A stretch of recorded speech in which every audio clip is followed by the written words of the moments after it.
Baik, Assalamualaikum warahmatullahi wabarakatuh. Masuk lagi ke materi selanjutnya tentang basic dari aplikasi Flutter. Jadi ini modul untuk minggu kedua, tapi kita potong-potong. Saya baru bisa menjelaskan yang saya benar-benar paham. Oke, jadi kamu sambil belajar, sambil saya juga eh, belajar juga. Oke, langkah pertama mau create Flutter app yaitu Flutter create nama project atau ya, kalau udah install. Oh, nggak ada ya. Kayaknya package-nya kurang. Oh, ini nih. New package project. Nih, new application project di sini. New application project di Visual Studio Code. Tapi kalau sukanya konsol ini, Flutter Create. Oke, ini muncul terus. Nah, apa sih isinya dari Virtual Project? Nah, jadi ini ada project Android, ada project iOS, dan ada codingannya. Jadi codingannya Flutter itu ada di folder lib. Dan perlu kita ingat bahwa satu projectnya Flutter itu bisa jalan di dua, bisa jalan di Android dan bisa jalan di iOS. Kemudian ada config-config-nya untuk dependensi dan konfigurasi projectnya. Nah, di Flutter mainnya gini, ada hot reload dan hot restart. Jadi kalau kita ngoding Flutter itu dibagi dua screen. Gini, sorry. Gini, uh, giniin. Nah, giniin terus nanti yang satunya itu buka emulator. Jadi emulatornya sebelah kanan sini, nanti terus di sebelah kiri sini codingan. Tunggu aja. Nah, dia ada dua istilah, ada hot reload dan hot restart. Kalau hot reload itu apa? Compile code tapi memaintain state. Jadi widget tree-nya itu tetap. Kalau hot restart itu nge-destroy state dan nge-build ulang. Jadi kalau zamannya di Android dulu berarti ini adalah apa ya, yang nge-running yang ada petirnya itu loh. Coba kalau kayak gini. Nah, ini ya. Jadi posisinya gini kalau mau ngoding. Si sebelah kiri sini apa?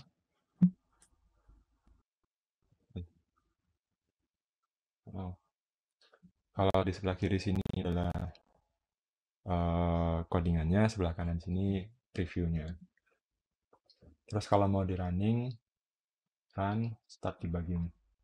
Nah, perlu diingat ini proses pertama ini agak lama, jadi bersabar dulu menunggu. Jadi ini agak lama, tapi nanti kalau sudah hot reload atau hot restart cenderung lebih cepat. Oke, ini codingannya.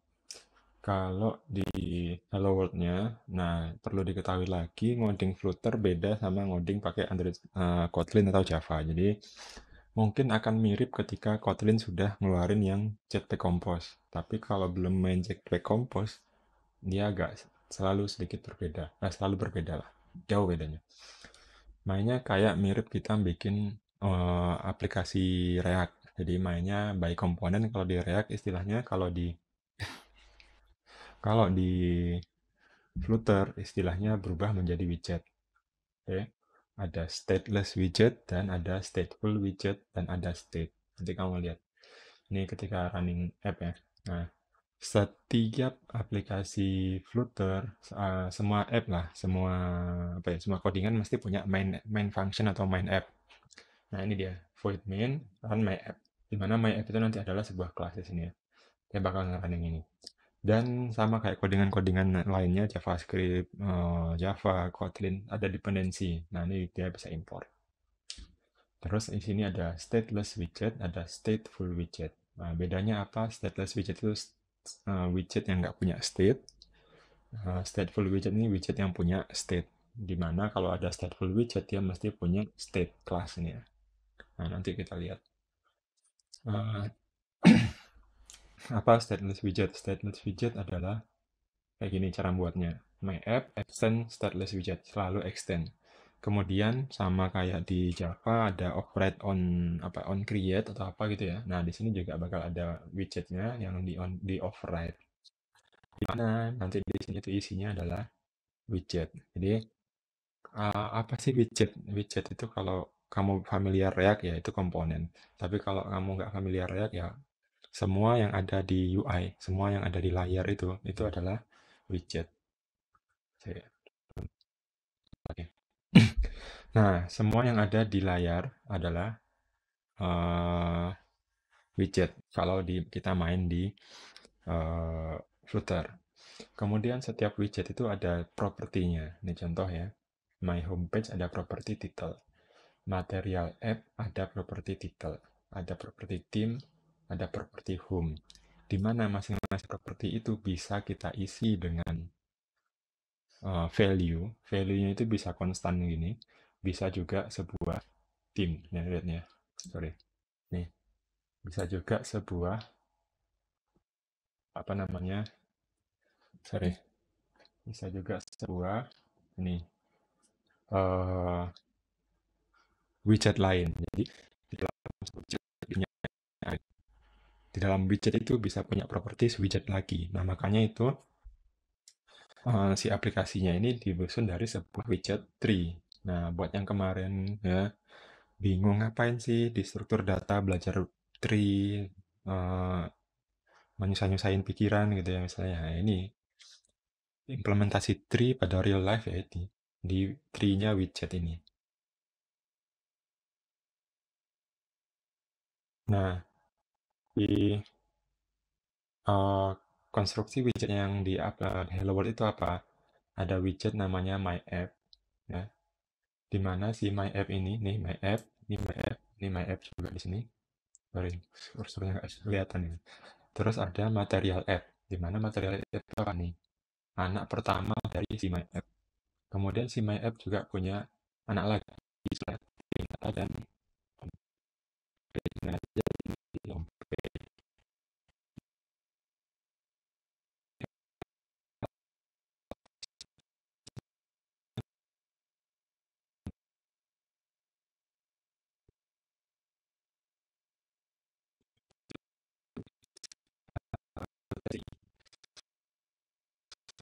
jadi biasanya sih kayaknya mungkin ya, karena dia mainnya widget dan dia mainnya komponen base, mungkin dia bakal jadi kayak komponennya React, di mana masing-masing komponen itu nanti punya unique ID yang digeneratkan sendiri sama React-nya.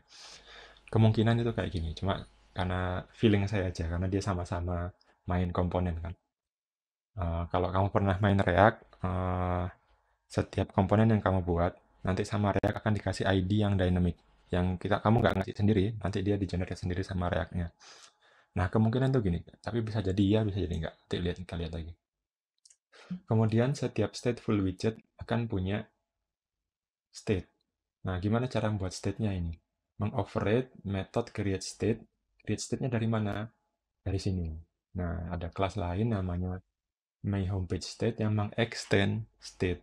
Nah, kemudian di dalam state isinya apa aja? Di dalam state isinya sederhana. Isinya ya kalau nggak variabel ya yang mewakili state-nya dan metode yang mewakili proses penggantian state-nya.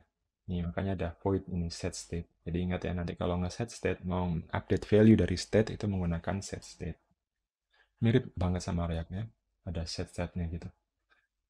Kemudian di dalamnya ini bisa dikasih widget. Nah, kalau udah kayak begini, jadinya gini. Ada My App, ada Material App, ada My Homepage, di mana si My Homepage mempunyai state. Nah, ini adalah tree-nya sekarang. Jadi, secara sederhana ya, tree-nya itu jadinya kayak gini. My App, Material App, Homepage, Homepage punya state.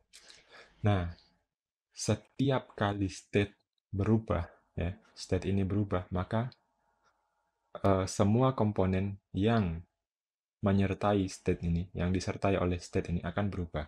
Dan semua widget, sorry, semua widget ya, komponen itu istilahnya React.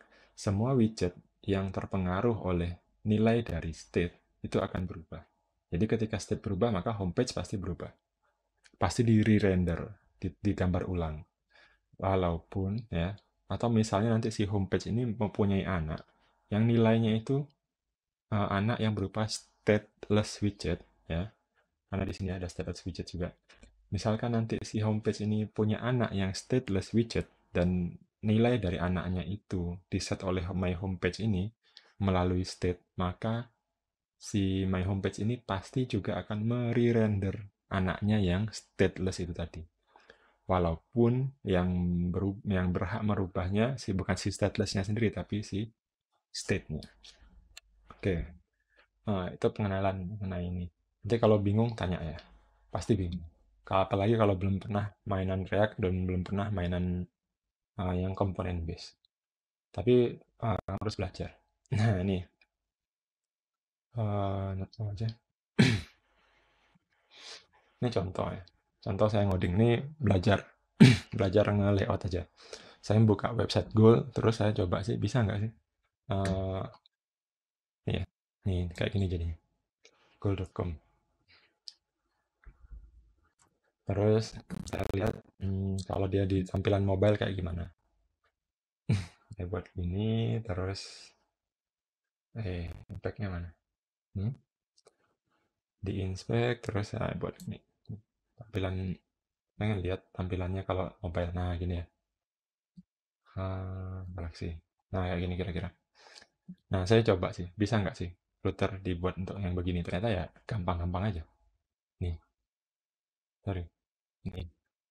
Walaupun pendekatannya berbeda ya. Jadi kalau ngoding pakai Flutter, di sebelah sini kamu buka Visual Studio Code-nya, sebelah kiri sini, sebelah kanan kamu taruh emulatornya.